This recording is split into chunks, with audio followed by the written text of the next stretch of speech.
मान्छेको जिन्दगी दिनदिनै सकिँदै जाँदो रहेछ। जति उमेर ढल्किँदै गयो त्यति केस पनि फुल्दै जाँदो रहेछ। आँखा पनि कमजोरी हुँदै जाँदो रहेछ। अन्त खुट्टा पनि लाग्नु छोड्ने रहेछ। त्यसैले गर्दा अब तपाईँहरूले पैसा चेप्टाएर मात्रै नराख्नुहोस्, कसै बेला त्यो पैसा बोकेर घुम्नु पनि जानुहोस्। मिठो मसिनो सबै खाइराख्नुहोस्। घुम्नु जाने जग्गातिर मजाले घुमिराख्नुहोस्। नभए तपाईँलाई दिनदिनै बिमारको चेपटमा सबै कुराले घेरिलाँदा काम लाग्दैन रहेछ। मिठो मसिनो खाउँ भन्दा डायबिटिस र सुगरले भेटेर विरस्त बनाउँदो रहेछ।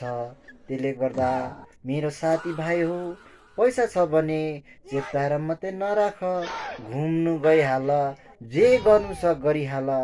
मान्छेको जिन्दगी दिनदिनै घट्दो रहेछ, केस पनि फुल्दै जाँदो रहेछ। कस्तो हो किन गाइस, के गर्नु, खतम रहेछ नि त ऊ है।